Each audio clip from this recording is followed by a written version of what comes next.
Hello hello hello दोस्तों, कैसे हैं आप सभी। मैं सिद्धार्थ एक बार फिर स्वागत करता हूं आप सभी का कार साथी में।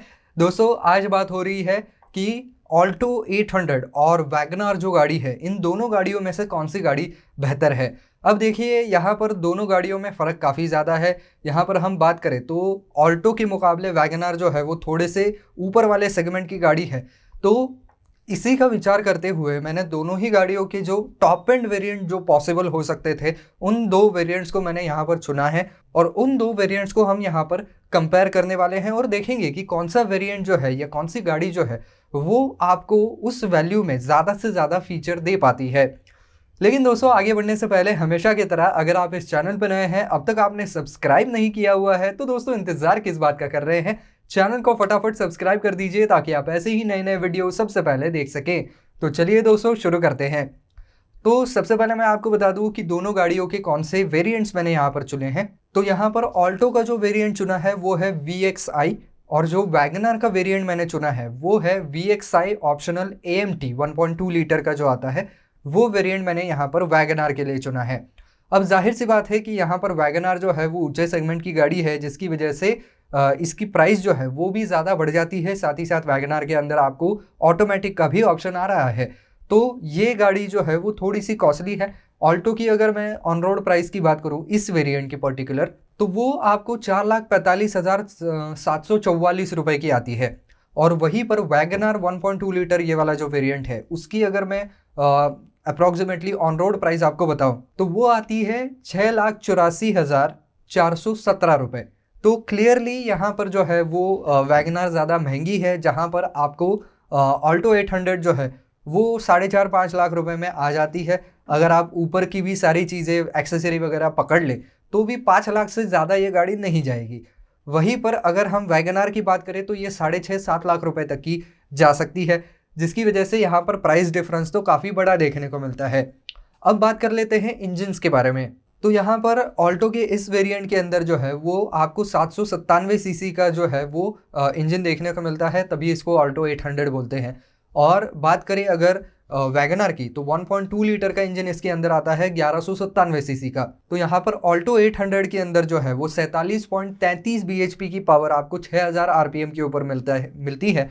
और वहीं पर ये 1.2 लीटर का बड़ा इंजन है, तो ये आपको पावर थोड़ी सी ज़्यादा देता है, लेकिन फिर भी मैं ये नहीं कहूँगा कि पावर के हिसाब से ये काफ़ी ज़्यादा पावरफुल इंजन है। ऐसा तो कभी फील नहीं हुआ है मुझे क्योंकि 1.2 लीटर के बाकी कंपनीज़ के भी इंजन आते हैं जो कि इससे ज़्यादा बेटर ट्यून्ड है और पावर भी ज़्यादा देते हैं। खैर, ये इंजन जो है वो आपको 81.80 bhp की पावर यहाँ पर दे देती है, जो कि 6000 RPM के ऊपर आपको मिल जाती है। टॉर्क फिगर्स की बात करें तो 69 Nm का टॉर्क आपको 3500 RPM के ऊपर यहाँ पर ऑल्टो 800 का इंजन दे देगा। वहीं पर वैगनर की बात करें तो 113 न्यूटन मीटर का टॉर्क इसके अंदर देखने को मिलता है, जो कि आपको 4200 RPM के ऊपर देखने को मिल जाता है। तो यहाँ पर टॉर्क फिगर्स में भी क्लियरली डिफरेंस आता है। यहाँ पर थोड़ा सा आपको वैगनर जो है वो चलने में भी स्मूथ लगेगी, इसलिए नहीं क्योंकि इसके अंदर AMT है, लेकिन इसलिए कि इस गाड़ी के अंदर जो है वो 4 सिलेंडर का इंजन लगा हुआ है। वहीं पर आपकी जो ऑल्टो 800 है, इसके अंदर आपको केवल 3 सिलेंडर इंजन देखने को मिलता है, जिसकी वजह से ये थोड़ा सा नॉइजी हो जाता है। और हायर RPM के ऊपर जब आप हाईवे के ऊपर क्रूज कर रहे हैं ज़्यादा स्पीड के ऊपर, तब आपको स्लाइटली वैगनर जो है वो एट ईज ज़्यादा लगेगी, उसका इंजन नॉइस थोड़ा सा कम लगेगा। तो गियर बॉक्सेस की बात करूँ तो हाल फिलहाल जो है वो ऑल्टो 800 के अंदर कोई भी ऑटोमेटिक का ऑप्शन नहीं है, जिसकी वजह से इसके अंदर आपको 5 स्पीड मैनुअल का ऑप्शन देखने को मिल जाता है। वहीं पर वैगनर की बात करूँ तो इसके अंदर आपको ऑटोमेटिक का ऑप्शन दिख जाता है। तो 5 स्पीड मैनुअल आपको 800 के अंदर है और 1.2 लीटर वैगनर के अंदर आपको ऑटोमेटिक का ऑप्शन है। खैर, दोनों ही गाड़ियों में जो है वो CNG का ऑप्शन ज़रूर मिलता है, लेकिन उन वेरिएंट्स के ऊपर अभी हम चर्चा नहीं कर रहे हैं, हम केवल पेट्रोल वेरिएंट्स की चर्चा कर रहे हैं। CNG वेरिएंट्स को अगर साइड टू साइड कंपेयर करें तो यहाँ पर थोड़ा बहुत पावर फिगर्स में फ़र्क आएगा, लेकिन जितना पावर पेट्रोल आपको देता है उतनी पावर फिर वो दोनों ही गाड़ियाँ आपको नहीं दे पाएंगी। यहाँ पर फ्यूल फिगर्स की बात करें, फ्यूल इकोनॉमी की बात करें तो ज़्यादा फ़र्क इन दोनों गाड़ियों में है नहीं। हालांकि ऑल्टो का इंजन जो है वो काफ़ी छोटा है यहाँ पर, फिर भी फ्यूल इकोनॉमी बहुत बेहतरीन लेवल की तो नहीं है। यहाँ पर क्लेम फ्यूल इकोनॉमी जो है वो 22.5 की है, वहीं पर अगर वैगन आर के 1.2 लीटर इंजन की बात की जाए तो 20.53 की है। तो बहुत ज़्यादा डिफरेंस इसमें भी नहीं है। फ्यूल टैंक की बात करें तो डेफिनेटली आपको ऑल्टो 800 के अंदर थोड़ी सी रेंज ज़्यादा देखने को मिलेगी, क्योंकि इसका फ्यूल इकोनॉमी जो है वो वैगन आर से हल्का सा ज़्यादा है। और दूसरी बात यह है कि इसका फ्यूल टैंक 35 लीटर का है और वैगन आर का फ्यूल टैंक 32 लीटर का है। तो यहाँ पर थोड़ा बहुत इसमें फ़र्क आपको ज़रूर देखने को मिल जाएगा। यहाँ पर दोनों ही गाड़ियों के जो रियर में सस्पेंशन आते हैं उसके अंदर भी थोड़ा सा डिफरेंस है।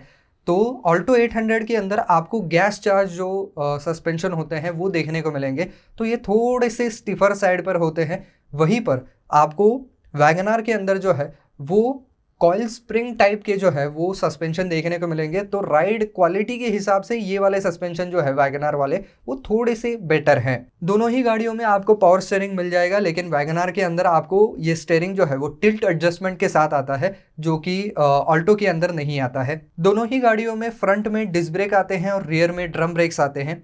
यहाँ पर दोनों गाड़ियों के टायर साइज और टायर प्रोफाइल में भी खासा फर्क है। यहाँ पर ऑल्टो के अंदर आपको केवल 12 इंच के टायर देखने को मिलते हैं, जो कि 145/80 सेक्शन के हैं। वहीं पर बात करें अगर हम वैगन आर की, तो इसके अंदर आपको 14 इंच के टायर मिलते हैं R14 के, जो कि 165/70 प्रोफाइल के हैं। यानी कि क्लियरली टायर जो है वैगन आर के थोड़े से ज़्यादा चौड़े भी हैं और साइज़ के मामले में भी 2 इंच बड़े हैं। यहाँ पर लेंथ के मामले में भी जाहिर सी बात है कि वैगन आर थोड़ी सी बड़ी है, जहाँ पर आपको ऑल्टो की जो लेंथ है वो 3445 मिलीमीटर की मिलती है। वैगन आर जो है वो आपको 3655 मिलीमीटर के साथ आती है, यानी कि थोड़ा सा यहाँ पर गाड़ी का लेंथ ज़्यादा है। विड्थ के मामले में भी यहाँ पर जो वैगन आर है वो ज़्यादा है, 1620 मिलीमीटर की विड्थ आपको वैगन आर में मिलती है, जबकि ऑल्टो 800 के अंदर केवल 1515 मिलीमीटर की विड्थ देखने को मिलती है। व्हील बेस की बात करूँ तो 2360 मिलीमीटर का व्हील बेस ऑल्टो के अंदर मिलेगा और 2435 मिलीमीटर का व्हील बेस आपको वैगन आर के अंदर मिलेगा। खैर यहाँ पर व्हील बेस वैगन आर का ज़्यादा है, लेकिन वैसे देखा जाए तो वैगन आर के पिछले सीट में बहुत बढ़िया स्पेस है, बहुत बढ़िया नी रूम है, ऐसी तो कोई खैर बात नहीं है। इसके बजाय दूसरी भी इसी सेगमेंट की गाड़ी आती हैं जो ज़्यादा आपको जो है वो ऑफर करती है नी रूम, जैसे कि Hyundai की सेंट्रो। तो ये गाड़ी जो है वो वैगन आर के मुकाबले अच्छी नी रूम आपको ऑफर करती है रियर सीट में। अब बात आती है बूट स्पेस की, तो बूट स्पेस के मामले में वैगन आर कोसों आगे है। जहाँ पर आपकी ऑल्टो 800 की बूट जो है वो 177 लीटर के ऊपर सिमट करके रह जाती है, वहीं पर आपको वैगन आर जो है उसके अंदर पूरे 341 लीटर की बूट स्पेस देखने को मिल जाती है। अब यहाँ पर बात करें हम थोड़े से कंफर्ट एंड कन्वीनियंस की, तो पावर स्टीयरिंग दोनों ही गाड़ियों में आता है, पावर विंडोज फ्रंट में दोनों गाड़ियों में आता है, लेकिन रियर में केवल वैगन आर में आता है, ये ऑल्टो में नहीं आता है। ऑल्टो का ये टॉप एंड वेरिएंट होने के बावजूद, लेकिन यहाँ पर ऑल्टो के अंदर जो है वो दो बड़े ही अनोखे फीचर उन्होंने दिए हुए हैं, जो कि जनरली आप किसी भी एंट्री लेवल हैचबैक में बिल्कुल नहीं देखते हैं। वो ये है कि आप रिमोटली इस गाड़ी का टेल गेट जो है वो ओपन कर सकते हैं और फ्यूल लीड को भी ओपन कर सकते हैं। तो ये चीज़ मैंने और किसी भी एंट्री लेवल के हैचबैक में नहीं देखी है, और ये चीज़ खैर वैगन आर में भी नहीं आती है।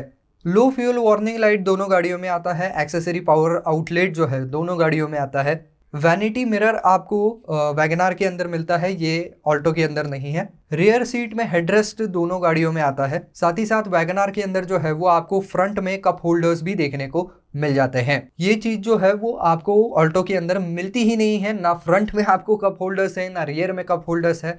खैर यहाँ पर स्टीयरिंग व्हील की बात करें तो वो मैं एडजस्टमेंट की बात नहीं कर रहा हूँ। यहाँ पर मल्टी फंक्शनल स्टीयरिंग व्हील जो है वो आपको वैगन आर के अंदर मिलता है, ये ऑल्टो के अंदर नहीं मिलता है। पार्किंग सेंसर्स जो है वो दोनों ही गाड़ियों में रियर में मौजूद हैं। रियर सीट जो है वो वैगन आर की आपको 60-40 स्प्लिट के साथ देखने को मिलेगी, वहीं पर ऑल्टो की सीट पूरी आपको गिरानी पड़ती है, उसके अंदर 60-40 का कोई ऑप्शन नहीं है। बॉटल होल्डर्स लेकिन दोनों ही गाड़ियों में फ्रंट में भी डोर में मिल जाते हैं और रियर डोर में भी मिल जाते हैं। दोनों ही गाड़ियों में जो है वो कीलेस एंट्री आपको देखने को मिल जाती है।